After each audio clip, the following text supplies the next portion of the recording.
Hello everybody, welcome back to the Talking City podcast, your Monday edition. We're going to be speaking about everything City today with your chief Manchester City writer, Simon Bajkowski, who joins me today.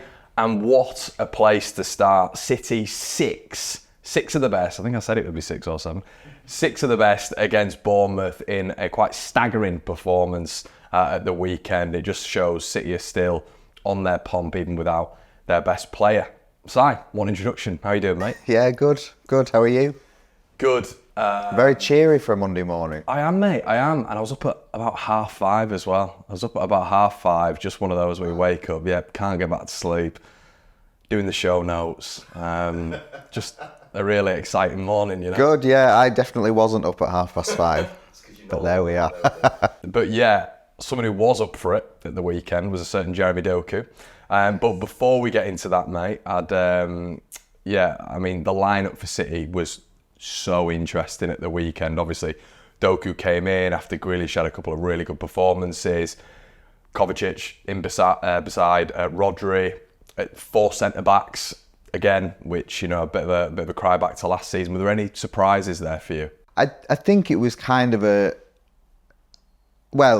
certainly quite a few people were surprised that he made as many changes as he did, and kind of the number of, also the personnel that he took out, you know, taking out Diaz and Guardiola at the back, and Grealish after playing well was interesting, and Foden on the bench as well, because I think that's the first league game he's been on the bench for other than one where he was ill. So a few people were saying sort of, I thought he'd go stronger against Bournemouth and then rotate against young boys. But it was kind of a sense of where City are at, I think.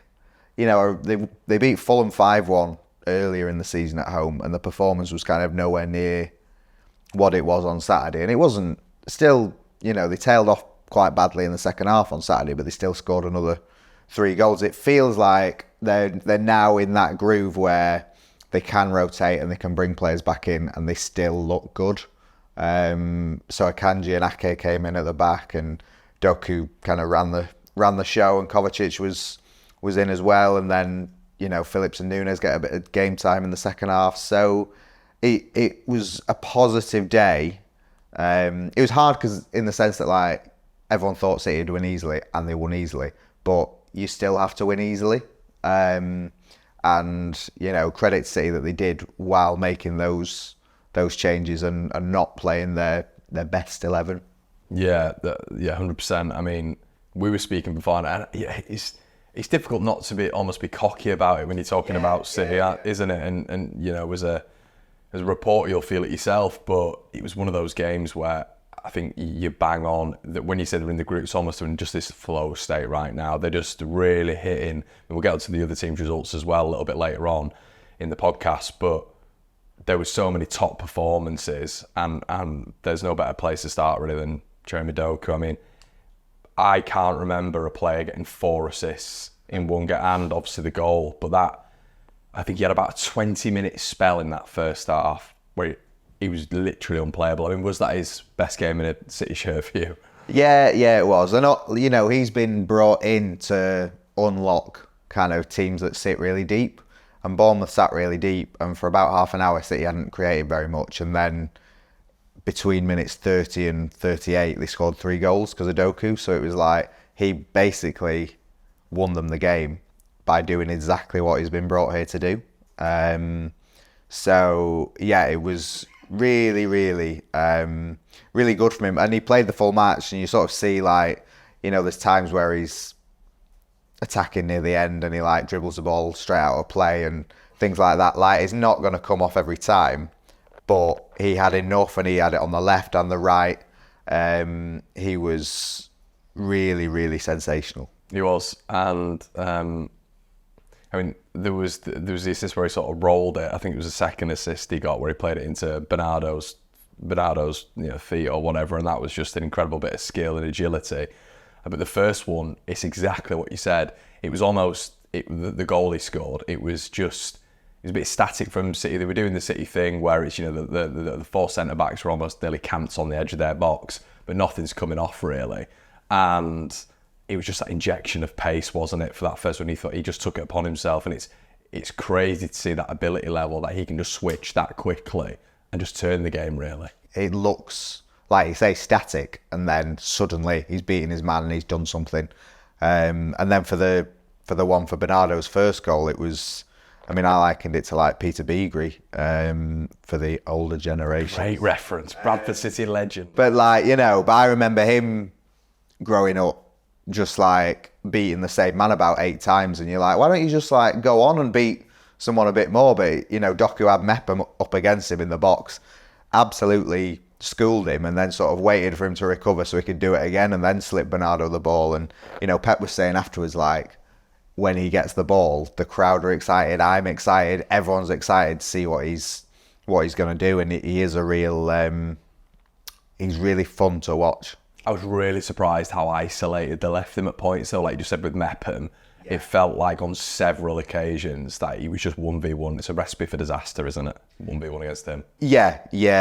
I mean, it felt like Bournemouth were kind of there for damage limitation from the start, and I think their coach afterwards said, you know, in the first half they went about it the wrong way. They didn't show enough kind of intent to get out of the box, and he was like, you can do it. You can survive for maybe half an hour, but you can't survive a match doing that. And it showed, but it still takes quality to break that, and that is exactly what Doku did. I think the impressive thing about him as well is not only he's just electric, but he can go both ways, can't he? He must be a real struggle to defend against. Pep was really interested on him after the game.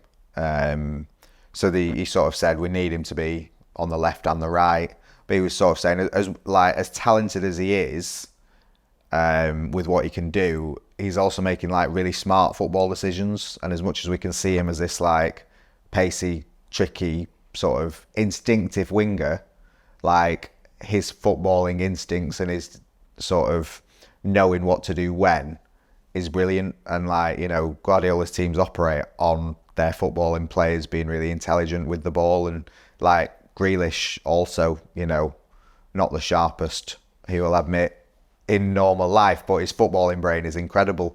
And I think what has surprised the staff at City is not, you know, I think they expected Doku to be a bit more raw and a bit more kind of almost like rugby league, just keep like running, and sometimes it works, sometimes it doesn't. But he's more knowing when to run and when not to run, which is makes him a very, very good prospect. And that's the interesting part of all of this now, because when we were doing the pod last week, we were speaking about Grealish, and we were glowing about Grealish, rightly so.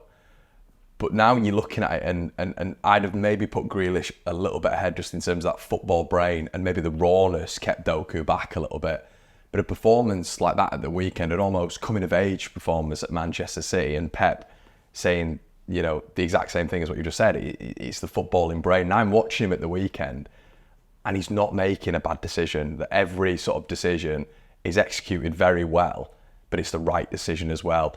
And the balance between him and Grealish now is going to be so interesting, because like you just said, their sites, if teams are to almost sit deep, you want Doku there, of course you do. But, you know, if teams are almost are coming at City as well, that counter-attack with someone like Jeremy Doku. So the balancing act now is going to be fascinating going forward, isn't it? Yeah, it is. I think Grealish will still have the edge just because he sort of gives City more control. You prefer Grealish, don't you, in that role, over Doku? Yeah, I think so. But again, it's just because you've seen him do it more. But I asked Pep about it afterwards and said, you know, is this Doku and Grealish, is this like what you want now for the whole squad? And he was like, yeah, I want Jack to be angry when he don't play and then turn out a performance like that. I want Jeremy to be angry that he's not played and then play like that. And he said before about, you know, having to like compete with your teammates and be almost like enemies for the week and then support each other on a match day. And, you know, it is like two different but incredible weapons to have kind of for different games. And, you know, I would have had Grealish in the team for United because of his experience and because of what he brings, and like he was brilliant against United. But when you see Doku play like that, you sort of think, you know, he could if he keeps playing like that in games where he plays, he's more chance of playing in bigger games. And, you know, City have got 4 or 5 big games coming up, and it's going to be very interesting to see kind of if Doku can force his way into the starting lineup for those matches. Yeah, and leave it in the comment section below who you'd prefer if you are watching this on YouTube, Doku or Grealish. But it is definitely turning into that, isn't it? Week by week, it's Doku versus Grealish. And like you quite rightly said, City have got that across the pitch. You know, you could make it could be a Kanji versus Diaz, it could be Gvardiol versus Ake, and that's another perfect example of it, isn't it? But I think what's nice, sort of at the minute, I feel like earlier in the season there was a lot of sort of, Doku looks really good, Grealish is rubbish. What's Grealish done? Like, he's slow, whatever. And you know, that kind of didn't appreciate what Grealish does for the team, and what he has achieved with the team and things like that. Whereas now he's in a situation where Doku's proved himself a bit more, and Grealish has also got back in form. So now we're talking about 2 really informed players going for the same place. And also, you know, Pep said they could both play in the same team. They did it at Young Boys. So there might be occasions when they both make the team. But now this is kind of peak Guardiola. This is why they've had success, because they've had players that are good enough to be starting every week, fighting against other players who are good enough to be starting every week. There's one player who I don't think they can replicate anywhere in the squad, and it's Bernardo. Yeah. Pep absolutely adores him, doesn't he? And it's a constant with him. I mean, you're there for every single press conference, and the way after the game, he just smiles when you mention his name. And he compared him to Messi as well at the weekend. I mean, his finish, that death finish, was very, very similar to that of Messi's, and we've seen that Messi do that amped amount of times. But he at the moment, he's just unplayable, isn't he? He really seems to be kind of relishing his role as, dare I say, one of the older, kind of more senior players in the team. I think he's only like 28, but still. God, I'm 30. It's all downhill. He seems to be kind of enjoying his football a lot at the minute, and just because he's settled now, because there's always been rumours about him leaving here and there, but it feels a little bit more settled. Yeah, I mean, I think he's had the ability to sort of turn it on and sort of put those things to one side. But there have been times where he has been less settled. I mean, he's a new dad, so maybe he's got settled from that. But on the other hand, you know, maybe he's up more in the night and who knows what. So it just feels like he is fully content, and it almost feels like he's mastered Pep's football. You can put him anywhere on the pitch, and he'll know exactly what to do wherever. And he bossed the game at Old Trafford, and he bossed the game on Saturday. He was just kind of like gliding wherever. But it was, again, interesting afterwards. Guardiola was like, we've spoken. I told him he needs to score more goals. If he wants to take his game to the next level, he needs to score more goals. And it's like, well, that makes sense. And then you think, hang on a minute, this guy was like top 10 in the Ballon d'Or. So it's like, again, you're sort of taking a guy who is one of the top 10 players in the world and saying, yeah, you need to improve here, here and here. And he goes, yeah, all right, yeah, I'll try that, yeah. So again, it's just kind of the best of the best, not being happy with where they are and wanting to get even better. And again, those are very positive signs for City. But I bet Pep was, even with Messi, I bet there'd have been improvements from Pep, and that's what drives players of that calibre to keep getting better. Because if Bernardo sat there and thinking, well, I'm the best here, there's no real improvement needed, then there's complacency can kick in, can't it? Yeah, and that's, I mean, we tried to sort of speak to Pep a bit about that on Friday, just about Haaland, because, you know, he was coming off the pitch with Haaland at Old Trafford, and they were like having a long chat and discussing his 2 headers against Onana, and he'd done similar in Young Boys in the week, and then obviously made headlines like at the start of the season when they did it at Burnley, when Haaland wasn't happy, and like it kind of Keegan called it all for show, didn't he, and said, oh, it's not what he should be doing. Carragher said it as well, didn't he? But Pep can't help himself, but also like I think it shows like Haaland constantly wants to learn and get better, and he's just finished, and he's talking to the manager about, oh, I should do this, or this is why I'm doing this. And, I remember like after City won the Champions League final, not a sort of thing to forget really, but Haaland was doing post-match interviews, and he went and did CBS, and he's like asking Henry, like, what can I do? You tell me what I can do to get better. And it's like, you've just like completed an achievement barely anyone in world football will do. You scored 52 goals. And one of your first thoughts after winning the treble is like asking an ex-striker for advice on how you can get even better. That is just like the mindset. So, Pep is full of kind of enthusiasm and things like that and can't help himself on the pitch. But Haaland and others still have this desire to get better all the time. Interesting you mentioned Haaland. Obviously, yeah, slight worry. Obviously, we've been subbed off at the weekend. I mean, has anything else been said on it? Obviously, I will say that the press conference is later on today. The young boys press conference, which you'll be going to sign. We'll get a little bit more information there. But what do we know after the game? I mean, I will set myself up for a fall here, but I would expect him to be okay for Sunday against Chelsea. Tuesday a bit soon. I'd be surprised if he was risked. I think if it was kind of like, if Chelsea was on Tuesday, then maybe they'd risk him for that. But with the position they are in the group, and they are playing the group's weakest team, like, they should be able to get by without him on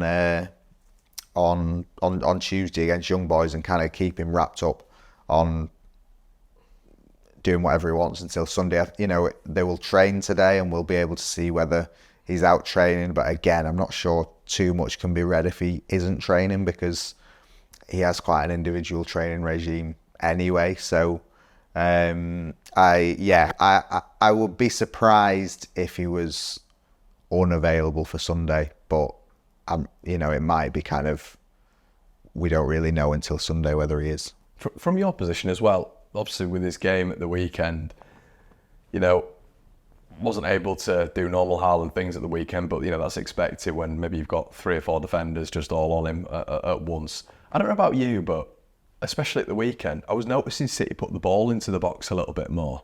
I was noticing them whipping the ball in, and I thought, that's interesting. I wonder, that's definitely developed from last season, or it could have developed recently as well. And you wonder if that's maybe just Pep saying, look, if he needs to get more goals, we need to aid him in that way as well. Yeah, I think so. I think it felt a bit like the Everton game at home from last season with Haaland. He was kind of like, he almost spent more time shouting at the centre-backs than he did kind of trying to score. It was like they were fully on him, making sure he had no space, but he was... Haaland versus Godfrey part 2. It was one of those you sort of thought, yeah, I'm not surprised he's not that involved, because he's sort of got his hands full with these. But yeah, I think with Doku as well, he's quite happy to get a yard of space and whip the ball in. So they're... and with Bournemouth sitting so far back, they were quite happy to try things. So yeah, he was just daft that the day after the manager says he's never been fitter, he then comes off at half time injured. But they don't like to take risks with him, because they don't want to risk him being out for longer than he needs to be. So yeah, there's a chance that he might miss this weekend's game, but I would expect him to be back in for that. And it's a blessing in a way, isn't it? I know sometimes when he's preoccupying defenders, City fans might see that as a problem, but then there can be the emergence of Doku or Bernardo, because all the defenders are focusing on keeping Erling Haaland quiet. So that's a positive in a way, isn't it? Yeah. And to score 6 goals without Haaland or Alvarez being involved in any of them is pretty good going. And and they need it. They need other people to chip in. Foden came on for Haaland at half time and got the goal. So it's again promising that they're creating chances and that more players are taking them. Yeah. Little word at the end as well on the importance of Rodri from Pep Guardiola. It's getting boring now, isn't it? We're talking about this every single week, but I think it's only right to highlight when he's been Rodri-like again. Yeah, and again, there was a question put to him after the game about Kalvin Phillips and giving him more minutes. We gave like a 10-minute segment to that last week. And the first answer and the first line back from Pep is, we can't deny how important Rodri is. And it's like, yeah, you can't. Like, Interesting comments about Kalvin though. He was quite animated, wasn't he? didn't say a lot for his football, but you'd think that, maybe Phillips. I don't know. If I'm Kalvin Phillips and I don't start on Tuesday, then I'm sorting out my move. Because what's the point? Yeah. You want to play competitive football, and you don't want to play Champions League dead rubbers and 20 minutes when you're 5-1 up. So, but Rodri is there, and Rodri's not going away, and Rodri's form doesn't look like tailing off anytime soon. So, unless you're displacing Alvarez or Foden or Doku or Grealish from the team, you're probably not going to play regularly. No. And that's going to be the end of the first act, everybody. We'll see you for part 2.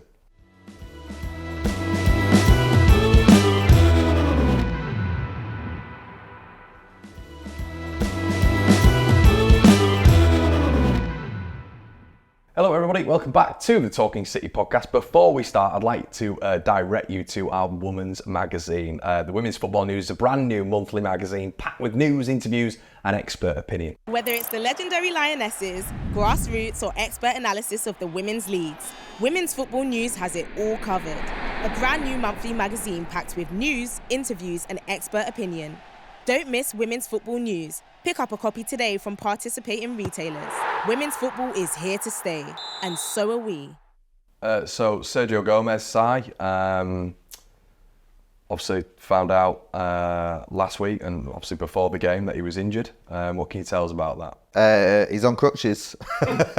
He's out for the foreseeable, which was just a bit of a surprise. He just kind of turned up off the team bus on Saturday and was on crutches. So not sure entirely what's gone on, but I feel like he probably would have been marked down for sort of some of these Champions League games coming up. So maybe an opportunity for some others, but maybe a first team player gets more minutes than they would maybe have liked, or the staff would maybe have liked, because it doesn't look like he'll be able to play a part in things anytime soon. So a relatively good weekend for Manchester City. Spurs playing Chelsea tonight, which the City boys will be keeping a keen eye on. But Arsenal dropping points at Newcastle, and Liverpool weirdly dropping points against Luton yesterday, but Luton well worth it, and an overall 6-1 victory, and a lot of the rivals dropping points. Been a good one for City, hasn't it? Yeah, it has. We spoke about the need for kind of City to win against Bournemouth because they were expected to, and they have, and those 3 points may not feel big kind of compared to 3 points against United or other 3 points, but they're on the board and they give City a bit of leeway. Kind of, they've got Chelsea coming up before the international break, and then they've got Liverpool, Spurs and Villa away. It's a tough run, and City will want a number of points, but the more points they've got on the board, the more leeway they've got. It feels a long time ago since they lost to Arsenal before the October international break, and everyone was thinking, well, Arsenal have got the advantage because... Well, they'd won the league at that point. Well, it was a big win for Arsenal, but now they've kind of surrendered that advantage with other results. So, City know more than anyone else it's a long old season, and you've got to kind of take the small wins while you can, because people will have expected Liverpool to beat Luton, and they weren't able to. They were kind of, had to scramble a 95th minute equaliser. So no game is a gimme in this league, and as others have found out. Can you see Spurs almost seeing the test of time? Do you think this is going to be an actual title challenger to Man City? You're just speaking about a long season there. It's going to be a long season for Spurs, isn't it, if they're going to keep up? Yeah, well, there were interesting comments from Arteta before the weekend about sort of, saying these last 5 years in the Premier League have been unprecedented, and, the best ever teams in it.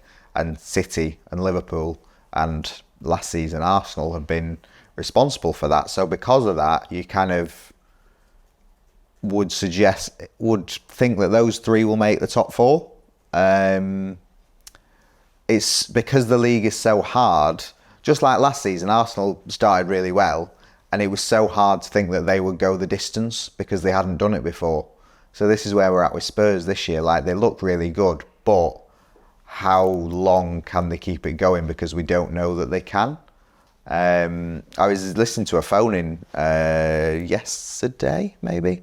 And, you know, there's a Villa fan saying they were confident they were going to finish in the top four. And, you know, and hosts were like, oh, who wouldn't you have in the top four then? And they were like, well, Spurs. Oh, how can you not have Spurs in the top four? They're unbeaten there. And you think, well, yeah, but it's only like a quarter, not quite a third of the season gone. It's November, isn't it? A lot can happen. And, you know, Spurs playing Chelsea tonight. They've got to come to the Etihad soon. You wouldn't put money on them kind of beating City there. So there's a few games coming up where they look like they could drop points in. And then you've got, you know, your Luton Liverpools where teams don't look like they drop points and still do. So, you know, great start to the season from Tottenham. The onus is kind of going to be on them all season to see if they can keep it up. I think there's every chance they can get top four, but competing against Arsenal and City and Liverpool is tough and it grinds you down. Do you still think Liverpool are in there? Oh yeah, I think so. I liked Klopp post-match a lot more than Arteta post-match. Like, Klopp basically said we didn't play very well today, and if we'd played better, we would have won, but we didn't. And from that, that sounds like a manager who kind of knows the level of his team and knows what they can and can't do. And there's still an issue with Liverpool with keeping clean sheets. I think it's McAllister in that defensive midfield spot, isn't it? Yeah, but, you know, Nunes had an off day, Salah wasn't brilliant, and when those players are more on song, they win you games. I think it's going to be really interesting, Liverpool coming to the Etihad in 3 weeks. I think, you know, had that game been at Anfield, they would have been kind of maybe favourites, but they're under pressure to do something. But I think, I think they've probably got it in them this year for a title challenge. I still look at City though, and I think it's between City and Arsenal still. I think they're just going to be a bit too strong, but I do look at it and I think City, it's in the palm of their hands now, really. I mean, Arsenal have still got to come to the Etihad. We know how that's turned out for the last 10, 15 years. It's going to be a fascinating run, but I'm just so confident already about City. Yeah, and if these home games are so important because they've won every game at home in 2023, you know, if they can beat Liverpool and Spurs at home, then that will really kind of give them an advantage. Arsenal, I don't know. Arsenal have been a bit worried. There's a few red flags from Arsenal this week, I think. Need a striker, don't they? Yeah, but, you know, losing in the Carabao Cup,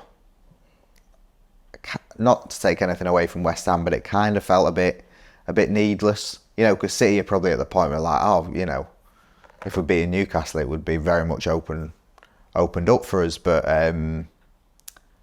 Newcastle deserve to go through. But, you know, Newcastle and anyone left in the Carabao Cup will now be thinking we've got a real chance of winning because City are out, Arsenal are out, United are out.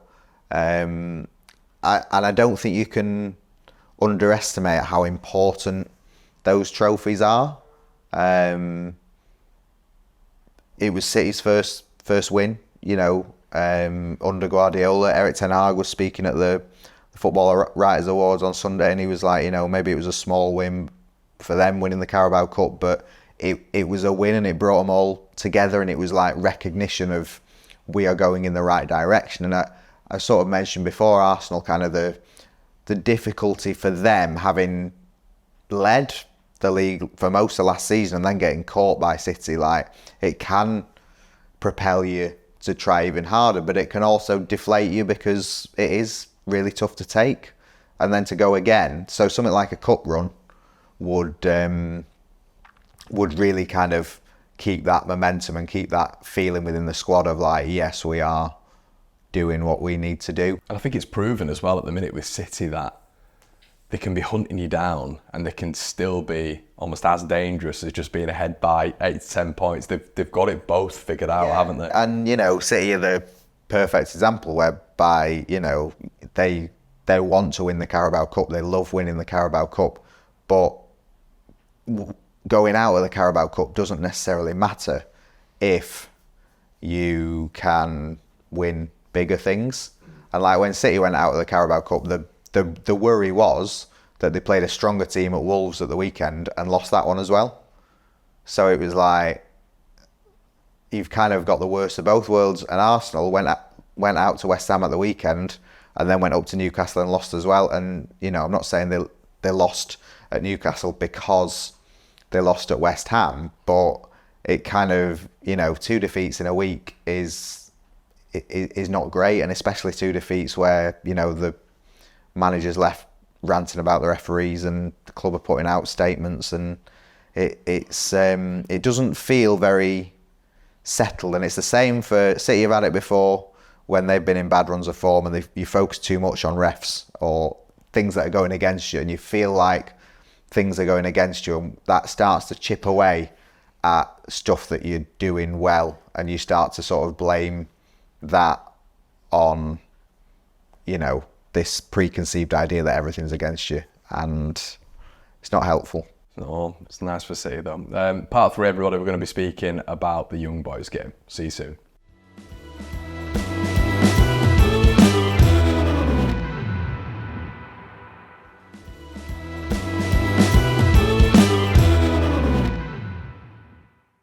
Hello everybody, welcome back to the Talking City podcast. Si, Young Boys on Tuesday. Got the press conference today, as we keep saying. 8 o'clock kickoff. Like the Bournemouth game once again. You're expecting probably a big win, aren't you, City-wise, for this one? Yeah, comfortable win. It was a nice phrase Pep used at the weekend of we can park the car until February if we win this game, because he loves to be able to forget about the Champions League, and he won't, fully forget about it because he likes the competition too much. But it does give City so much leeway to be able to sort of say, right, I know we've got these 2 games in the calendar, but the focus is fully on the Premier League, and it is a difficult run they've got coming up in the league. If they win on Tuesday against Young Boys, they have no distractions, nothing to worry about. They can focus on doing everything they can to sort of get that advantage in the league. Means we can chill out for a little bit as well, doesn't it? Yeah. And also, it gives opportunities to players, and it might not mean much to say Kalvin Phillips to start such dead rubbers, but it might to Oscar Bob. And, I think it was one of those games last year. I think Rico Lewis got his first goal against Sevilla. And it's like these things do matter to those players coming through. Rico's doing the press conference today with Pep, and it's like Rico Lewis doing a Champions League press conference, but he's really shown himself over the last 12 months really that he is a first team player, and part of that was getting that goal against Sevilla. So if City do get the job done against Young Boys on Tuesday, then it's two big opportunities for who knows at the club. I think you do right as well to mention Oscar Bob, assist at the weekend, fantastic stuff. The starting 11 for this side, would you be making wholesale changes when it comes to Man City? I mean, maybe like you just said, Kalvin Phillips, surely. Oscar Bob, Matheus Nunes, what would you be looking at doing? Well, it's interesting because if Haaland doesn't play, then you're looking at somebody else leading the line. Probably Alvarez, but then Alvarez kind of opens up room for somebody else. Or do you maybe go, Grealish up top or Foden up top? So something like that. I'd be tempted to play Kovacic again with Rodri just to try and kind of restart that partnership, because it was looking really good and then has kind of stalled a bit with Rodri being suspended. Kovacic hasn't really been able to sort of pick it back up. So, and then Guardiola and Diaz probably coming back in. I'd maybe start Lewis and give Walker a rest, because he has played a lot of football. Guardiola as well, maybe. Yeah, and Lewis was so good against young boys in the other games. So, yeah, I think he will sort of, the manager will have one eye on Chelsea at the weekend, and even if, say, Alvarez starts up front as a striker, I can see him playing 60, 70 and coming off, just in case he needs to be the main man again at Chelsea. But even if not, he's going to be in the team. So he does need his minutes managing. And then, yeah, I mean, Doku and Grealish both played against young boys away, so might be fun to see them both give it a go in this one as well. It's been a real professional campaign so far in the Champions League for Manchester City, hasn't it? No blips whatsoever. It's been enjoyable to watch. Yeah, and they've not been perfect. I think they've won every game 3-1. But Red Star certainly took the lead against them, and Leipzig equalised. And did young boys equalise? Yes.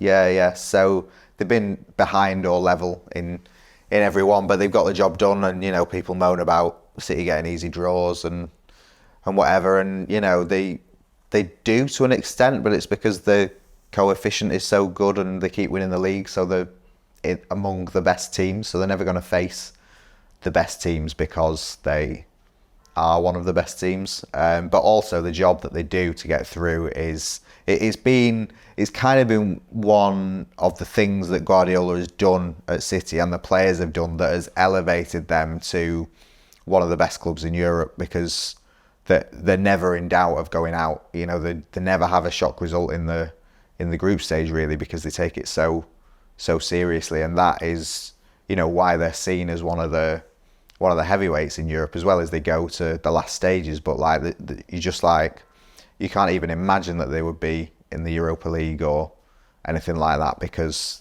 they win all of their group games. Thought City in the Europa League, man. God, those poor teams. Yeah, we'll leave it there, Si. But before we leave this week's edition of the pod, what's your score prediction? What's not? I go for 3-1. 3-1. 4-3-1s. Okay, I will go with a comfortable 4-0 tomorrow. Jack getting off the score sheet as well. But guys, it's been an absolute pleasure. Thank you so much. Make sure you do check out our women's magazine. It's well worth it, I should say. We'll be back on Friday, I think. We'll be back on Friday with another podcast.